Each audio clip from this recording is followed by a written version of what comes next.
Hi, my name is रति और आप मुझे देख रहे हैं आर.एन. रति नर्सिंग एकेडमी पर। आज जो टॉपिक हम डिस्कस कर रहे हैं वो है DIC, डिसएमिनेटेड इंट्रावैस्कुलर कोएगुलेशन। सबसे पहले यहाँ पे हम इंट्रोडक्शन को देखेंगे कि क्या ये डिजीज़ है, और उसके बाद यहाँ पर जो ईटियोलॉजिकल फैक्टर्स है जिसकी वजह से जो डिजीज़ है वो प्रोड्यूस हो सकती है। इन रीजंस को हम यहाँ पर डिस्कस करेंगे इसके अंदर, एंड उसके बाद में जो साइन एंड सिम्टम्स होते हैं डिजीज से रिलेटेड कि किस तरीके के साइन एंड सिम्टम्स हमें देखने को मिलेंगे, और सबसे लास्ट में हम यहाँ पर ट्रीटमेंट को डिस्कस करेंगे।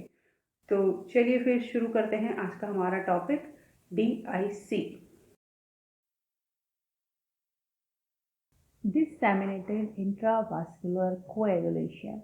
So disseminated means कि जो कंडीशन है लाइक पटुरा है या फिर पैची है, सो ये जो साइन है हमें पूरी बॉडी के ऊपर बिखरे हुए दिखाई देंगे, किसी एक पर्टिकुलर एरिया के ऊपर नहीं होंगे। सो डिससेमिनेटेड से मीन्स यहाँ पर ये है। एंड इंट्रावैस्कुलर कोएगुलेशन मीन्स कि जो वेसल्स हैं उनके अंदर क्लॉटिंग का जो एक साइन है वो हमें यहाँ पर देखने को मिलता है इस कंडीशन के अंदर। तो यहाँ पर हमें दोनों ही जो कंडीशन है वो देखने को मिलती है साइमल्टेनियसली, कि कोएगुलेशन भी हो रहा है बॉडी के अंदर कहीं कहीं पर, और कहीं पर ब्लीडिंग के साइन हमें देखने को मिलते हैं इस डिजीज़ के अंदर। सो बेसिकली कहा जाए तो ये जो कंडीशन है इसके अंदर लॉस ऑफ बैलेंस हो जाता है, मीन्स जो क्लॉटिंग है एंड लाइजिंग का जो एक प्रोसेस होता है, जब बॉडी के अंदर क्लॉटिंग का जो प्रोसेस होता है उसकी ज़रूरत होती है, तब क्लॉटिंग फैक्टर यहाँ पर एक अपना इफेक्ट शो करते हैं, और जब इनको ब्रेक डाउन करने की जो ज़रूरत होती है तब लाइजिंग सिस्टम एक्टिवेट होता है। तो यहाँ पर इन दोनों के बीच में ही एक इम्बैलेंस क्रिएट हो जाता है, उसकी वजह से जो ये कंडीशन है इसके अंदर हमें क्लॉटिंग एंड हैमरेज दोनों ही देखने को मिलते हैं। एंड क्लॉटिंग के लिए जो मेन फैक्टर यहाँ पर रेस्पॉन्सिबल होता है वो है थ्रोम्बिन, और जो दूसरा फैक्टर है जो कि लाइजिंग के लिए रेस्पॉन्सिबल है वो है प्लाज्मिन। तो ये दोनों ही फैक्टर प्रेजेंट होते हैं ये, और उन्हीं का जो इफेक्ट है वो हमें देखने को मिलता है। अगर थ्रोम्बिन यहाँ पर ज़्यादा एक्टिवेट हो रहा है तो वो फिर यहाँ पे थ्रोम्बोसिस को क्रिएट करता है, जिसकी वजह से हमें क्लॉट का फॉर्मेशन देखने को मिलता है। एंड फिर प्लाज्मिन एक्टिवेट होगा, जिसकी वजह से ये जो क्लॉट हैं वो डिज़ोल्व होंगे। सो ये जो प्रोसेस है वो कंटिन्यूसली साइमल्टेनियसली चलता रहता है। एंड इस बीच में यहाँ क्या होगा कि जो भी क्लॉटिंग के लिए फैक्टर रेस्पॉन्सिबल होते हैं वो कंज्यूम कर लिए जाते हैं। अब जो फैक्टर क्लॉटिंग के लिए रेस्पॉन्सिबल है वो अगर कंज्यूम कर लिए जाएंगे तो क्लॉटिंग नहीं होगी। इट मीन्स कि जो ब्लीडिंग है वो यहाँ पे हमें देखने को मिलेगी इस वजह से। सो ये जो कंडीशन है इसको कंजप्टिव कोएगुलोपैथी कहा जाता है, क्योंकि यहाँ पर कंजप्शन हो गया है जो भी क्लॉटिंग फैक्टर है, इसीलिए इसको कंजप्टिव कोएगुलोपैथी कहा जाता है। DIC के जो केसेस हैं उनके लिए अगर हम ईटियोलॉजी की बात करते हैं और कुछ रिस्क फैक्टर की बात करते हैं तो इनको 4 कैटेगरी के अंदर कैटेगराइज किया हुआ है। फर्स्ट है इन्फेक्शन। यहाँ पर ग्राम नेगेटिव सेप्टिसीमिया के केसेस या फिर टाइफॉइड फीवर है, और रॉकी माउंटेन स्पॉटेड फीवर, विरेविया एंड पैरासाइट। इनसे होने वाले जो इन्फेक्शन हैं उनकी वजह से यहाँ पर हमें DIC के केसेस देखने को मिल सकते हैं। या फिर कुछ टिश्यू कोएगुलेशन फैक्टर है जो कि इंट्रोड्यूस हो गए हैं सर्कुलेशन के अंदर, तो उनकी वजह से भी ये जो कोएगुलेशन की कंडीशन है वो हमें देखने को मिल सकती है। या फिर कोई ट्रॉमा हुआ है जिसकी वजह से जो एंडोथेलियम है वो ब्रेक डाउन हो गई है, तो वहाँ पर भी फिर हमें कुछ DIC के केसेस देखने को मिल सकते हैं। सो इसमें हम इंक्लूड कर सकते हैं अगर ट्रॉमा हुआ है या फिर कोई हीट स्ट्रोक है एंड एक्सटेंसिव बर्न के केसेस हैं, या फिर कोई ट्रांसप्लांट रिजेक्शन है, या फिर सर्जरी हुई है, तो फिर हमें यहाँ पर DIC के केसेस देखने को मिल सकते हैं। या फिर जो ब्लड का फ्लो है वो अगर रुक गया है तो भी यहाँ पर जो कोएगुलेशन की कंडीशन है वो डेवलप हो सकती है। तो इस तरीके से ये मेजर कैटेगरीज हैं जिनकी वजह से DIC डेवलप हो सकता है। या फिर कुछ कैंसरस कंडीशन है जिनकी वजह से भी DIC के केसेस देखने को मिल सकते हैं, लाइक एडिनोकार्सिनोमास के केसेस हैं या फिर acute leukaemia and prostatic cancer. तो कैंसरस जो सिचुएशन है उनके अंदर भी DIC की जो कंडीशन है वो भी देखी जा सकती है। एंड कुछ ऑब्स्ट्रक्टिव कंडीशंस हैं लाइक अब्रप्शियो प्लेसेंटा या फिर डेड फीटस है जो कि रिटेन कर रहा है बॉडी के अंदर, उसकी वजह से भी DIC डेवलप हो सकता है। या फिर amniotic fluid embolism and septic abortion और एक्लैम्पशिया, ये कुछ ऑब्स्ट्रक्टिव कंडीशन है। DIC के जो केसेस हैं उनके अंदर अगर हम साइन एंड सिम्टम्स को नोटिस करते हैं तो यहाँ पर जो DIC है उसको 3 तरीके से कैटेगराइज किया जा सकता है। फर्स्ट है अक्यूट DIC। तो ये जो DIC की कंडीशन है इसके अंदर मेनली हमें जो हेमरेजिक कंडीशन होती है वो देखने को मिलती है। और ये क्यों देखने को मिल रही है, क्योंकि यहाँ पर जो प्लाज्मिन है उसका एक्सेस में फॉर्मेशन हो रहा है। एंड प्लाज्मिन की वजह से क्या होगा कि जो भी सेल्स हैं वो ब्रेक डाउन हो रही हैं। तो यहाँ पर इस वजह से हमें ब्लीडिंग के साइन ज़्यादा देखने को मिल रहे हैं। सो ये जो टाइप है वो अक्यूट DIC का टाइप है। सेकंड जो टाइप है वो है सब अक्यूट DIC। सब अक्यूट DIC जो इनिशियल स्टेज होगा उसके अंदर एसिम्प्टोमेटिक रहता है, लेकिन जैसे जैसे ये जो कंडीशन है वो प्रोग्रेस करती है तब इसके जो मेन साइन एंड सिम्टम्स हैं वो हमें दिखाई देना शुरू होते हैं। एंड क्रॉनिक जो DIC कंडीशन है उसके अंदर मेनली जो कैंसरस कंडीशन अभी हमने डिस्कस किया है उनको इंक्लूड किया जाता है, या फिर जो विमेन है जिनके अंदर डेड फीटस जो है वो रिटेन कर रहा है। तो ये जो दोनों ही टाइप हैं वो क्रॉनिक DIC के अंदर इंक्लूड किए जाते हैं। और जो क्रॉनिक DIC है उसके अंदर हमें जो थ्रोम्बोसिस का एक मेन फीचर है वो देखने को मिलता है, क्योंकि यहाँ पर जो थ्रोम्बिन है उसका एक्सेस में फॉर्मेशन हो रहा है। तो यहाँ पर इस तरीके से हम इनको कैटेगराइज कर सकते हैं कि अगर हेमरेजिक जो साइन एंड सिम्टम्स हैं वो हमें ज़्यादा देखने को मिल रहे हैं तो इट मीन्स ये अक्यूट DIC से रिलेटेड है। और अगर थ्रोम्बस ज़्यादा फॉर्म हो रहे हैं तो इट मीन्स ये जो कंडीशन है वो थ्रोम्बोसिस की कंडीशन है। तो अगर यहाँ पर हम क्लिनिकल मैनिफेस्टेशन को देखते हैं गाइस, तो जो अक्यूट DIC है जो कि हेमरेजिक DIC है तो उसमें हमें किस तरीके के साइन एंड सिम्टम्स दिखाई देंगे। यहाँ पर जो ब्लीडिंग है वो मेन एक इसका रीज़न है, तो इससे रिलेटेड जो साइन है वो ही हमें ज़्यादा देखने को मिलेंगे इस तरीके के केसेस में। सो जो बॉडी है उसके अंदर हमें पर्पुरा दिखाई दे सकते हैं या फिर पैची। ये जो स्मॉल डॉट्स हैं जिनको हम पर्पुरा और पैची के रूप में जानते हैं, तो ये ऑल ओवर द बॉडी हमें दिखाई दे सकते हैं इस कंडीशन में। या फिर जो ब्लीडिंग है नोज़ एंड गम्स से भी ब्लीडिंग के साइन दिखाई दे सकते हैं। और इनमें यहाँ पर अगर सर्जरी की जाती है इन केसेस के अंदर, तो सर्जरी के अंदर भी जो ब्लड का लॉस है वो काफ़ी देखने को मिलता है। और चाइल्ड बर्थ होता है उस वक्त भी जो ब्लड का लॉस है वो काफ़ी देखने को मिलेगा अगर ये अक्यूट DIC का केस है तो। और जो GI ब्लीडिंग है वो भी यहाँ पर ज़्यादा हमें देखने को मिलेगी। और जब यहाँ पर जो ब्लीडिंग है वो ज़्यादा हो रही है तो उसकी वजह से जो डिस्निया की कंडीशन है वो डेवलप हो जाती है, क्योंकि जो ब्लड है उसी के साथ ऑक्सीजन कैरी करती है। और जब यहाँ पर ब्लड लॉस हो रहा है तो उसकी वजह से हमें डिस्निया देखने को मिलता है। और हेमोप्टाइसिस के जो केसेस हैं वो भी हमें देखने को मिलेंगे, ये अगर अक्यूट DIC का केस है तो। और अगर ये जो कंडीशन है वो रिलेट करती है माइक्रोवैस्कुलर थ्रोम्बोसिस से, जिसके अंदर सब अक्यूट और क्रॉनिक DIC को हमने इंक्लूड किया है, तो वहाँ पर फिर हमें ओलिगोरिया और रीनल फेलियर के जो केसेस हैं वो देखने को मिलते हैं, क्योंकि यहाँ पर क्या हो रहा है कि जो थ्रोम्बस का फॉर्मेशन है वो एक्सिस में हो रहा है, और जब थ्रोम्बस फॉर्म होता है तो वो कहीं ना कहीं जो ब्लड सर्कुलेशन है उसको डिस्टर्ब करता है, और उसकी वजह से क्या होगा कि जो ऑर्गन तक प्रॉपर ऑक्सीजन पहुंचनी चाहिए वो नहीं पहुंच पा रही है। तो धीरे धीरे ये जो कंडीशन है वो इस्कीमिया डेवलप करेगी यहाँ पर।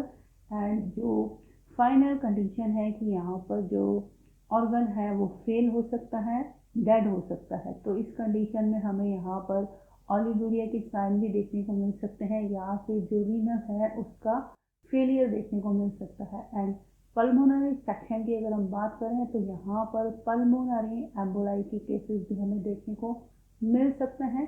अगेन ये एक थ्रोम्बस का फॉर्मेशन है पल्मोनरी सेक्शन के अंदर, और साथ में यहाँ पर अक्यूट रेस्पिरेटरी डिस्ट्रेस देखने को मिलेगा, क्योंकि जब नॉर्मल फंक्शनिंग यहाँ पर डिस्टर्ब हो रही है तो उसकी वजह से जो रेस्पिरेटरी डिस्ट्रेस है वो हमें यहाँ पे देखने को मिलेगा। एंड यहाँ पर जब इस्कीमिया डेवलप हो रहा है गाइस, तो जो पेरिफेरल एरिया है वहाँ पर हमें एक्रल साइनोसिस के जो सिम्टम्स होते हैं वो दिखाई देते हैं। एक्रल साइनोसिस मीन्स कि जो भी आपके हाथ और पैरों की उंगलियां हैं वहाँ पर आपको एक ब्लूइश डिस्कलरेशन दिखाई देगा। तो इसको एक्रल साइनोसिस कहा जाता है, क्योंकि यहाँ पर एक्सिस में थ्रोम्बस का फॉर्मेशन हो रहा है, तो उसकी वजह से जो ब्लड सर्कुलेशन है उसके अंदर डिस्टर्बेंसेस हो रही है। तो ये एक मेन साइन है यहाँ पर, एंड उसकी वजह से यहाँ पर गैंग्रीन भी डेवलप हो सकता है। सो ये कुछ कॉमन सिम्टम्स हैं जो कि रिलेटेड हैं माइक्रोवैस्कुलर थ्रोम्बोसिस की कंडीशन के साथ में। डीआईसी के जो केसेस हैं उनका डायग्नोसिस हम किस तरीके से करेंगे, यहाँ पर कुछ मेन लैब वैल्यूज हैं लाइक पीटी है और एपीटीटी, जिसको कि एक्टिवेटेड पार्शियल थ्रोम्बोप्लास्टिन टाइम कहा जाता है। तो ये यहाँ पर बढ़ा हुआ होगा।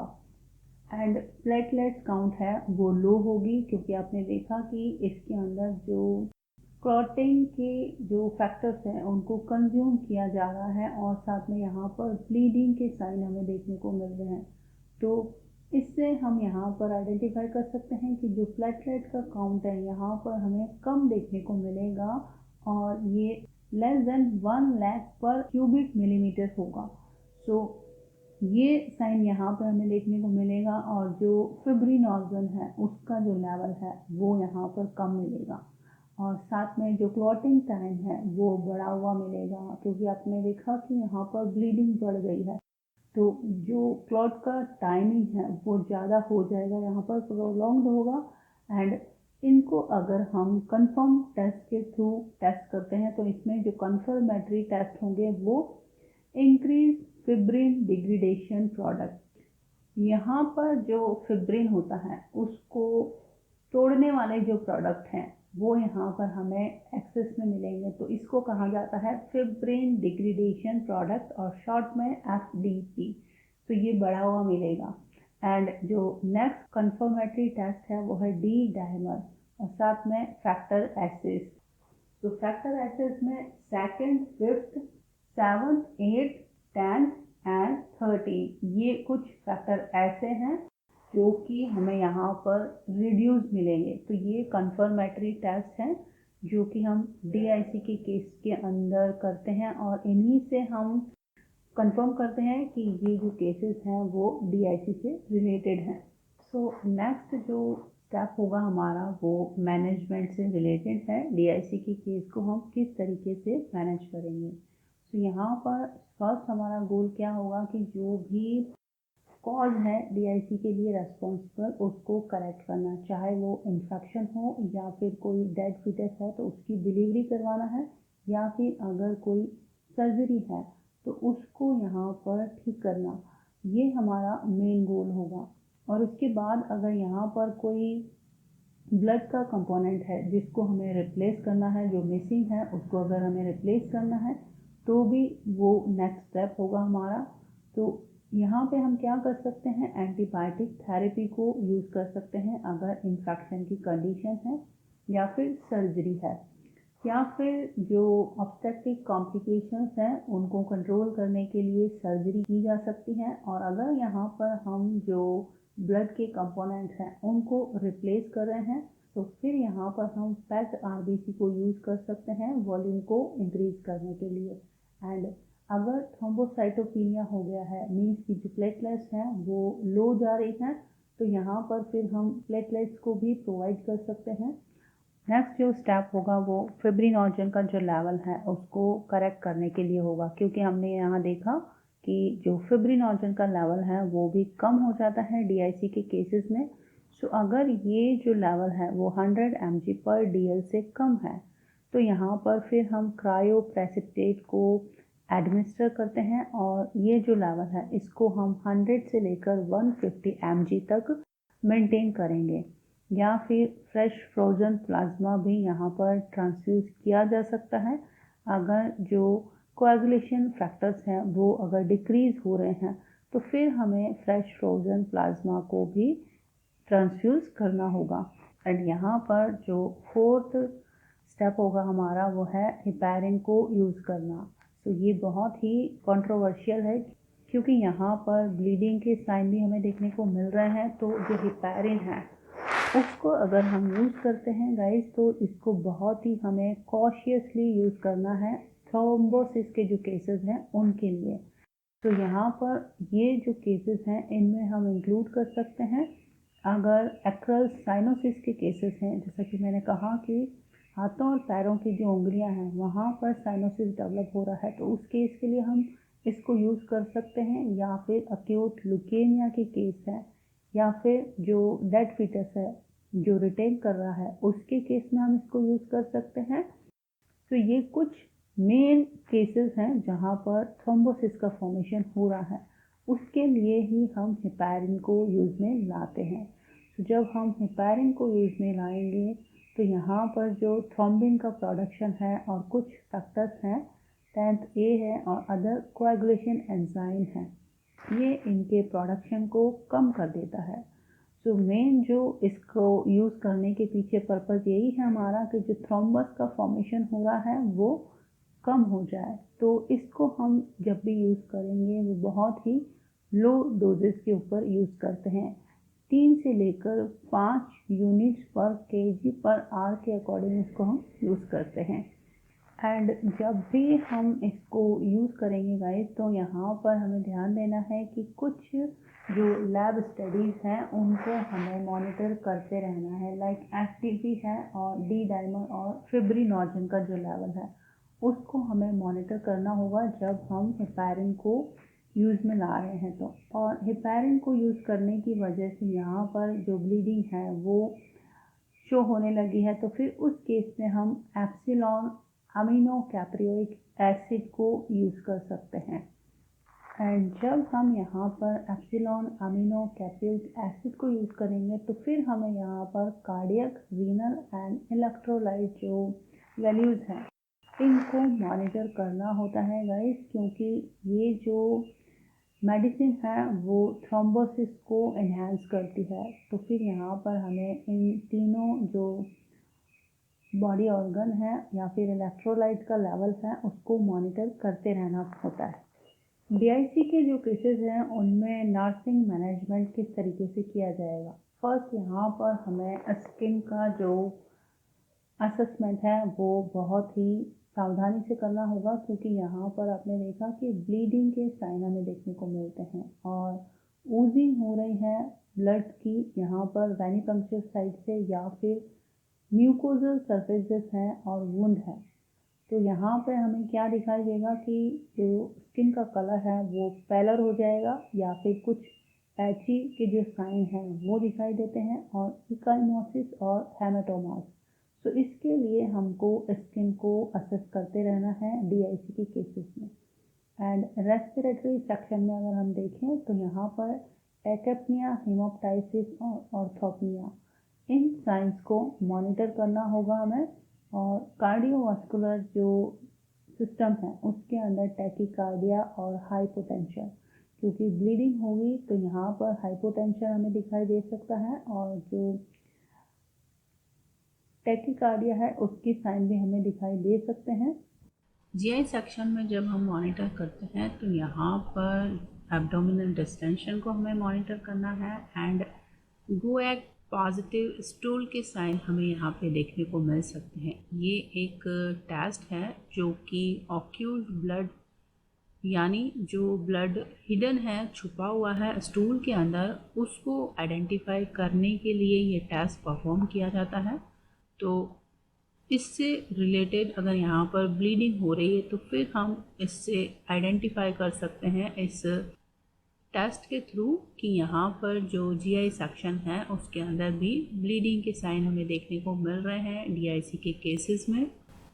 एंड जो जेनाइटल यूरिनरी सिस्टम है उसके अंदर हेमेचूरिया और ओलिगोरिया के जो मेन साइन होते हैं, ये अगर हमें दिखाई दे रहे हैं तो फिर ये एक चिंता का विषय हो जाता है डीआईसी के केसेस के लिए। तो हमें जेनाइटल यूरिनरी जो सिस्टम है उसको भी मॉनिटर करना होता है। एंड न्यूरोलॉजिकल जो सिस्टम है उसके अंदर vision changes, dizziness, headache and जो मेंटल स्टेटस है उसके अंदर चेंजेस या फिर इरिटेबिलिटी के साइन को नोटिस करना होता है डीआईसी के केसेस के लिए। एंड जो ट्रीटमेंट हम यहाँ पर प्रोवाइड कर रहे हैं उसकी इफ़ेक्टिवनेस को चेक करने के लिए यहाँ पर फिर फर्दर हमें जो लैब वैल्यूज़ हैं उनको मॉनिटर करना होगा। एंड जो डीआईसी के केसेस हैं उसमें मेनली हमको ध्यान देना है कि जितना हो सकता है उतना हम जो इंजेक्शन है उसको देना अवॉइड करें, क्योंकि यहाँ पे हमने देखा कि जो वेनिपंक्चर साइट्स होते हैं उनसे भी ब्लीडिंग हो सकती है। तो इस केस में हमें यहाँ पर इसको अवॉइड करना है और अगर ब्लीडिंग हो गई है तो फिर उस पर प्रेशर को अप्लाई करना है और पेशेंट को रिपोजिशन करना है। तो कुछ इस तरीके से जो डीआईसी के केसेस हैं उनका हम मैनेजमेंट कर सकते हैं। सो ये टॉपिक हमारा यहाँ पे कंप्लीट हो गया है। इससे रिलेटेड आपकी कोई भी क्वेरी है, कोई डाउट है तो आप नीचे कमेंट बॉक्स में कमेंट कर सकते हैं।